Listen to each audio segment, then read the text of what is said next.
Welcome students of the 9th class to the last part of the video on the second chapter that is on geographic grade latitudes and longitudes. Today we are going to study about the time zones and the prime meridian or the Greenwich meridian and the international date line. So at first we begin with the time zones. According to international agreement, the whole world is divided into 24 time zones, and each time zone corresponds roughly to 15 degrees of longitudinal extent. Now, we know that the entire globe is marked by 360 meridians of longitude, and this particular expanse of the globe is covered in a time of 24 hours. So 360 divided by 24 would exactly give 15 degrees of longitude. So each time zone corresponds to 15 degrees of longitudinal extent. Large countries like Russia, Canada and United States have vast longitudinal extent. They do not have a single standard time for the whole country. They have many time zones, with each time zone covering about 15 degrees of longitude. So large countries like Russia, Canada, United States of America, they cover more than one time zones because of the vast longitudinal extent of these particular countries. And the erstwhile Soviet Union had 11 time zones to cover 165 degrees of longitudinal extent. Soviet Union is supposed to have the largest number of time zones contained within its extremities. It covers 165 degrees of longitudinal extent. Canada has 6 time zones. United States has 5 time zones extending from the Atlantic coast to the Pacific coast. There is a time difference of 5 hours between the two coasts. So whenever people travel across several time zones, they have to adjust their watches suitably, and therefore it has been decided internationally that when people are taking up air travel particularly, they follow the local time that is given by one particular meridian, that is the Greenwich meridian, that is GMT, for the convenience of keeping track of the time. The prime meridian or the Greenwich meridian. The prime meridian or the 0 degree longitude passes through Greenwich, England. Prime, which means first or the most important, because all distances east or west is measured from this particular line. Why it is called prime meridian? Because it means it is the first or the most important, from which we follow the distances that is covered to the east as well as the distances covered to the west. The location of the prime meridian was agreed upon by geographers from around the world who met in 1884 in Washington, D.C. The meridian passed through a famous ancient observatory where for centuries astronomers had studied the stars and prepared charts for navigators. Because many people were already familiar with the location of Greenwich, it was chosen as the reference point for all the other meridians. We have also studied in this chapter in the previous videos that the Greenwich meridian has been named so because this particular 0 degree longitude passes through an observatory in London through a city called Greenwich, and therefore it has been named after it as the Greenwich meridian. The next is about the history of the international. Now, in the international date line is also in the abbreviated form called as the IDL. Let us just have a glance at the fact file. The history of the international date line dates back to the Christian era 1522, when Magellan's crew reached home after circumventing the world, going around the world on the circumference of the world for the first time by the ship.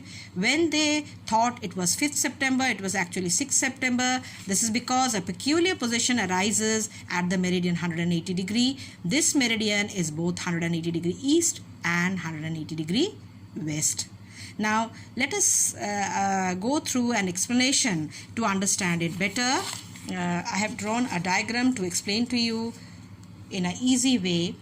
how this international date line has a time difference of 24 hours across the international date line. When one moves towards the east, one moves towards the west, there is a when one moves towards the east, there's a gain of 24 hours, and when one moves towards the west, there is a loss of 24 hours. Let us see how it happens. Now this, as you can see, is the 0 degree meridian, which is the GMT, and exactly diametrically opposite to the GMT, the 0 degree meridian, on the opposite side of the globe is the 180th meridian, the line of longitude. Okay, and there are, from the 0 degree, if we start the count of the longitude, we will see there are 180 longitude towards the east, and there are 180 longitudes toward the west. However, the 180 east longitude and 180 west longitude, they overlap each other, coincide at the same place, they overlap each other, forming a single line of 180 degree longitude. Okay, and as we have studied in the previous videos, that the time difference for each degree of longitude is 4 minutes. So as we travel towards the east, there is 4 minutes added to each degree of longitude. So since there are 180 longitude towards the east, it would mean 180 into 4 minutes, that is equal to 720 minutes, which means 12 hours. Again, in the same way, when we move towards the west, for each degree of longitude, there will be 4 minutes which will get subtracted. So for 180 lines of longitude towards the west, it is 180 into 4, 720 minutes, so that is 12 hours. Now 12 hours towards the east and 12 hours towards the west, in adding both, we get a difference of 24 hours. So we find that at this particular line, that is 180 degree meridian, there is a time difference of 24 hours. The time difference is equal to 720 into 2, that is 1440 minutes, that is 24 hours. So there is a time difference of 24 hours. Now one would gain time on crossing the ideal from west to east, that is a gain of 24 hours, that is 1 day, and one would lose time as one crosses the international date line from east to west, one would lose 24 hours. In this way, there is a loss of 1 day moving towards the west, and there's a gain of 1 day moving towards the east from the 180 degree meridian. Now this is a peculiar situation which arises on arriving at the this international date line, which navigators and the sailors as well as the pilots found very difficult to adjust. Now let's see. The longitude diametrically opposite to the Greenwich meridian is numbered 180 degree east as well as 180 degree west. A peculiar situation arises at the longitude of 180 degree.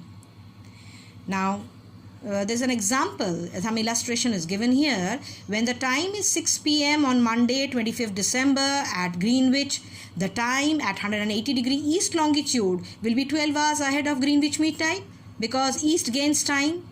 The time at 180 degree east will be 6 a.m. Do you understand? There's a 12 hours difference. On Tuesday 26th December, that's called as the Boxing Day, the time at 180 degree west longitude will be 12 hours behind, because the time is lost when we move towards the west, so it will be behind time, behind that of Greenwich Mean Time, or 6 a.m. on Monday 25th December, that is Christmas Day. Thus, when the time is computed eastward, the time is 6 a.m. on Tuesday 26th December. When the time is computed westward, it is 6 a.m. on Monday, that is 25th December.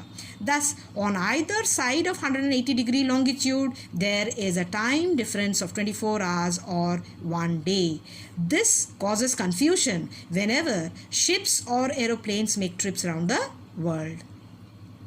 Now, the correction of this particular date has been done on the 180 degree longitude, which is called as ideal. This has been done according to the international agreement. By international agreement, the correction of date is made along 180 degree longitude line.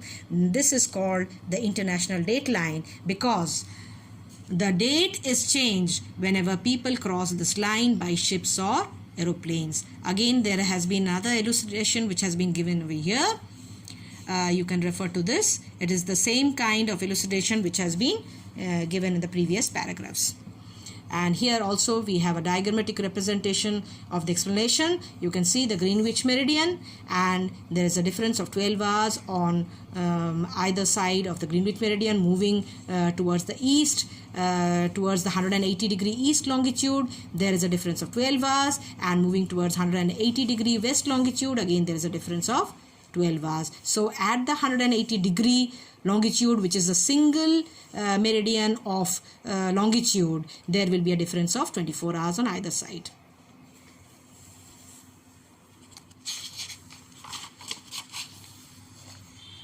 Now let's see on a globe, where is this international date line actually present? The international date line passes through the Pacific Ocean. It deviates from the 180 degree longitude where it crosses land in order to keep all the lands under one administration on one side of the date line. The international date line is a curved line. It swerves away from land masses because every landmass or every country is falls into a particular time zone. In order to have no confusion regarding the time zone, that is why the international date line deviates from the 180 degree longitude, particularly near the land masses, and it only touches the water bodies. It deviates from the 180 degree longitude where it crosses land in order to keep all the lands under one administration on one side of the date line. The date line deviates eastward in the Bering Strait between Alaska and Siberia. I think you are able to see this, how this is the 180 degree meridian, which is a straight line you can see, and this is the curved line is actually the international date line, how it swerves away from the land masses so that it does not disturb the administration of keeping the time according to the time zone of a particular country, and so it runs through only the water body, the oceans. As you can see, it can run, it swerves away from the landmass of Asia and North America, that is Alaska, and it is in the Bering Strait, and how it swerves away here also, and then again it overlaps over the international date line. Again it swerves away, as there are certain Pacific islands which are seen here. It swerves away from the Pacific island, keeping again this land under the administration of one particular time zone, and this is how the international date line is not a straight line, but it is a line which swerves away from the land masses. The line deviates westward of 180 degree longitude to include the entire Aleutian Islands to the east of the line. Now here I will show you which is the Aleutian Island, children. This is Aleutian Island. It's just like an archipelago which is formed over here, and it is believed that this particular track was it could be crossed over from North America to Asia through this group of island which is called as the Aleutian Island, which forms a chain between Asia and North America, but now it has been submerged under the ocean waters. Further south, the date line deviates eastward of 180 degree around Fiji and Tonga Island. These islands keep the same date as New Zealand. Now we come to the great circle and the small circles. I have told you about this in the first part of the video, that is part 1 of this particular lesson. I was explaining to you how the longitudes, all longitudes are great circle, but the only latitude which is a great circle is only the equator. A great circle is a circle drawn on the earth in such a way that the center of the circle is the center of the earth. The radius of the great circle is the same as the radius of the earth. A great circle is the largest possible circle that can be drawn on the surface of the earth. And remember, children, a great circle is drawn on the globe in such a way that if one cuts across this particular plane of the circle, then there would be exactly 2 equal hemispheres formed, and therefore all lines of longitude, all meridians of longitude suit this particular explanation, this particular definition. Therefore all lines of longitudes are great circles. But equator is the only great circle among the latitudes which suits the explanation of a great circle. Any number of great circles may be drawn on a sphere. All great circles divide the sphere into two equal hemispheres. Remember, all great circles divide the sphere into two equal hemispheres. The equator is the only parallel of latitude which is a great circle. The equator divides the earth into two hemispheres. Okay, if you would take any other latitude other than the equator, it would not form the earth into two equal hemispheres. If you cut across the plane of any other latitude, it would not form two equal hemispheres. That is why all other latitudes other than the equator does not satisfy the definition of great circle. All lines of latitude except the equator are therefore called small circles. The center of the small circles are points other than the center of the earth. Now these great circles are very, very important in the field of navigation and aviation. There are special charts which the pilots and the sailors have with them so that they are able to cross very short distances across the globe in covering very, very long areas by following this particular great circle chart. The small circles have radii which are smaller than that of the earth. All meridians of longitudes are great circles. Great circles are of importance to navigation and aviation. The shortest route between any two places is along the arc of the great circle which passes through them. So as I told you previously that for the navigation and aviation, great circle maps, special maps called great circle maps are available through which they are able to follow the shortest route on the globe between any two points. Ships crossing the vast oceans, aircrafts follow the great circle route in order to save fuel and time. The great circle, a route between two places, can be easily found by using a globe. And this is the way it is carried out. Aeroplanes cannot always follow the great circle routes owing to the restriction imposed by countries on flying over the airspaces and for lack of landing facilities along the route. Great circle routes may not also be economical always, as it may not touch large cities from which the traffic originates. Now these are some of the drawbacks of the great circle maps. Navigators use great circles to extend possible. Special great circle charts are used by them. On these great circle charts, great circle routes are shown as straight line. So this is all for today, children. Take care. Thank you. And I resume the video with the discussion of the questions given in the exercise.